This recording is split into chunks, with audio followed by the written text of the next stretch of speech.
At ito na nga guys, kakagising ko nga lang pala niyan at medyo malat nga pala dyan yung boses ko. Pangit siya pakinggan. Kaya ang ginawa ko, binos record ko na nga lang tong video na to. At anong oras na nga pala kami niyan nagising? 5:35 AM na. Medyo late na nga rin talaga kami sa lakad nga namin dahil nga sobrang haba nga ng pila dito sa hospital. 4:30 pa nga lang din talaga ng umaga, pumipila na nga kami pag may gantong lakad nga kami. Kaso nga lang na late nga kami dahil puyat nga talaga kami. Dahil nga anong oras lang nga pala ako pinatulog ng aking baby. Dahil nga sumisiksik nga siya sa gilid ko kaya nahihirapan talaga ako matulog. At ito na nga guys, hindi ko na nga rin pala nasama yung pagbiyahe nga namin papunta dito sa hospital dahil dali-dali nga pala ako dyan kumuha ng number. At kahit nga buntis at priority nga ako, ayan nga 40 pa rin ako sa sobrang haba nga ng pila. At tatawag na nga pala din yung number ko kaya binigay ko na nga rin pala tong ID ko dito sa may laboratory. At pagbigay nga dyan ng ID, ayan, kinuwaan na rin pala ako dyan ng dugo. At sobrang gaan nga lamang din pala nung taong kumuha sa akin dyan ng dugo. Hindi ko nga talaga naramdaman yung pagtusok niya. At pagkatapos ko nga pala dyan kuwaan ng dugo, ito dali-dali na nga rin pala kami pumunta sa ultrasound dahil isasabay na nga rin pala namin dyan yung ultrasound ko dahil release na nga rin pala ng ultrasound ngayon. At mabilis nga lang din pala dito yung proseso kaya ayan, nakuha na rin agad namin yung resulta ng ultrasound. At papunta na nga rin pala kami dyan kay mama dahil nga nandito nga rin pala si mama sa hospital. At dahilan na dapat bubunutan siya ng ngipin.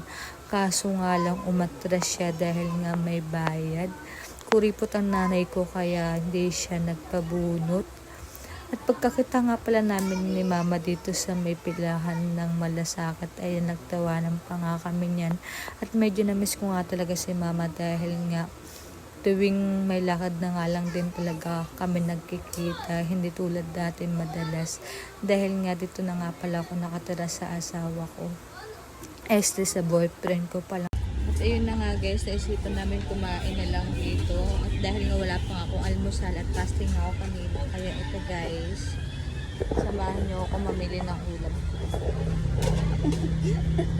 At nakain ang lip pag ganyan. Ngayon yung mga ulam, namimili na si mama ng Ito ulam. lang ako torta na lang sa akin ganyan. Sa akin? Ano ulam natin, boy? Torta, ayun, meron din dun ah.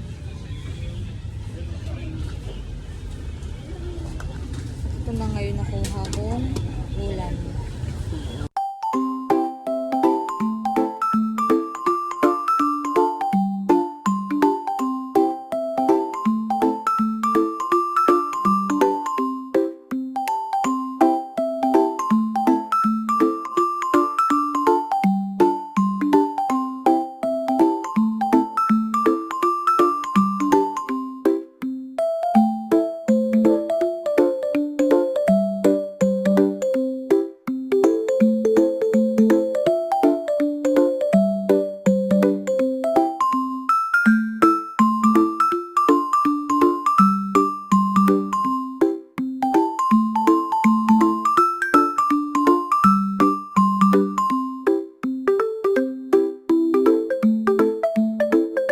At ito na nga guys, nakauwi na nga pala kami ng bahay at ito na nga mga gagawin ko. Dahil hindi nga pala kami natuloy sa pupuntahan namin sa City Hall. Kaya ang ginawa na lang namin, dumiretso na lang kami sa bilihan ng mga stock namin na paninda. At ayan na nga pala yung mga nabili namin.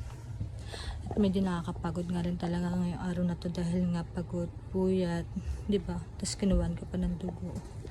Kaya ito, samahan nyo muna ako ayos ng mga stock namin sa tindahan.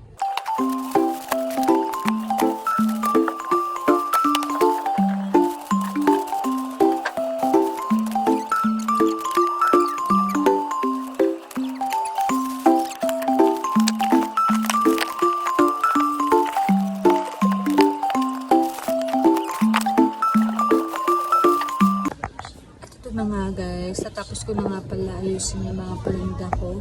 At dito na nga pala nagtatapos ang aking video. Sana po nag-enjoy kayo. Thank you for watching.